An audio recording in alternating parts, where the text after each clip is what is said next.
Hi everyone! Andito ako ngayon sa Towerville, Minoyan proper, San Jose del Monte, Bulacan. At sisilipin natin dito yung isang buong bahay na for rent at meron siyang provision sa tindahan. But before that, papakita ko muna sa inyo kung ano yung location, ano yung environment niya. So ayan siya, yun yung kalsada. Okay. Okay, yan yung harap ng kalsada. Tapos, ito yung, pasensya na. So, yan ang papasokin natin sa baba. Humiharap ng puno ng mangga. Okay. So, nandito tayo ngayon sa main road. Tapos, pasok tayo sa alley road. Ito siya, alley road. Ayan.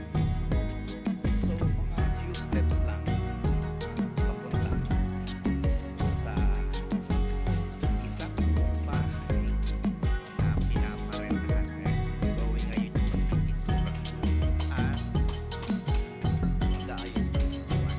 So ipapakita ko na sa inyo sa labas ng bahay is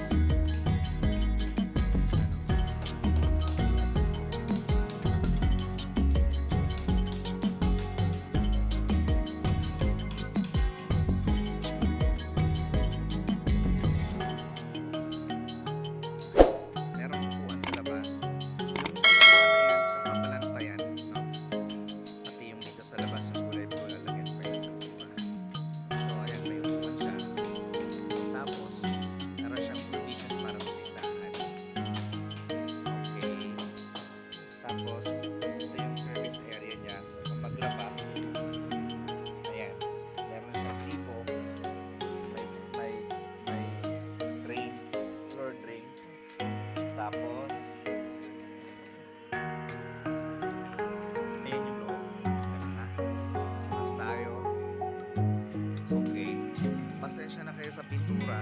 Actually, yung pintura, yellow siya.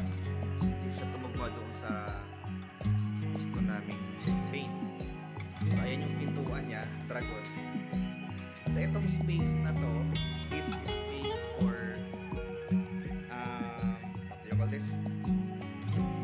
Space for tindahan, ganon, para aliwan. Okay? So itong area naman na to,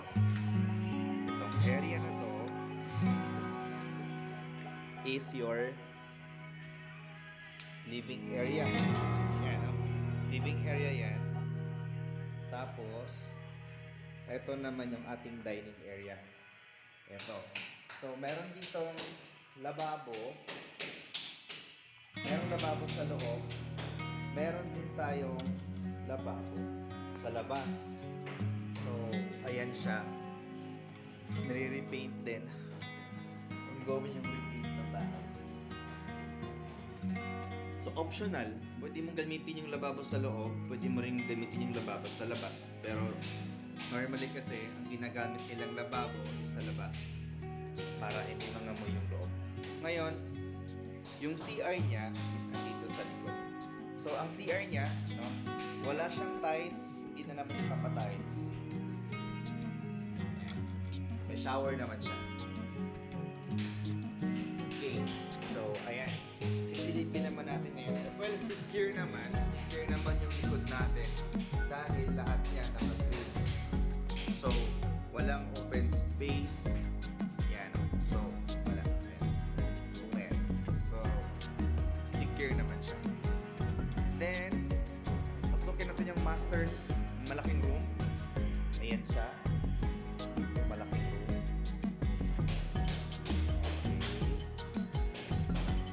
Ayan yung malaking room. Okay. First room.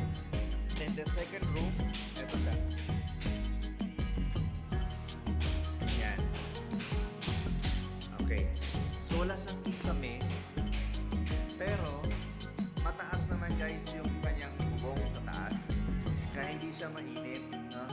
Pangalawa, maganda dito kasi wala kang kaharap na kung gusto mong tahimik na bahay, iwas sa alam mo muna. So, ayan siya. Maganda siya kasi harap niya is puno ng mangga. Tapos ito naman yung katabi mo, no? Ayan. May malaking bahay dyan sa gilid. Tapos ito, bakante rin yung lote na yan. Tapos yan, may mga puno ng mangga, puno ng avocado, rambutan, sampalok, siniguelas, avocado, langka. Ayan, may inyog po sa taas. So, malaki ito. Good for 4 to 5 person yung pwede i-accommodate ng bahay. Actually, hanggang 6, 7. Kaya lang, ayaw na namin na mas marami mag-rent ng ganun karami kasi magulo. So, ang price niya, ang monthly rent niya, napakamura lang guys. Sa buong bahay, na may sariling kontador ng tubig, may sariling kontador ng ilaw, is only 4,000 fixed na. Wala nang tawaran yon dahil napakamura. Buong bahay na yan may kasama ng sarili na yung tubig, sarili na yung ilaw. Hindi siya sub-meter. Hindi siya sub-meter guys. So napakamura na niya. For 4,000 a month. Tapos kung buong bahay. Tapos pwede ka pang magtinda-tindahan dyan sa labas kung gusto mo, na kung hindi naman napakalak pa ng space dito sa loob ng bahay. So again, this is Rog Camacho. For any inquiries, please call us the number below, ni-flash namin sa screen.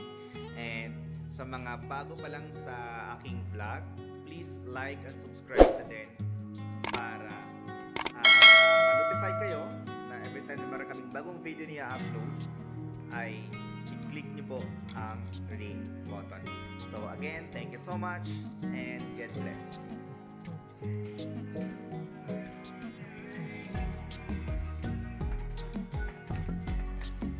Bye.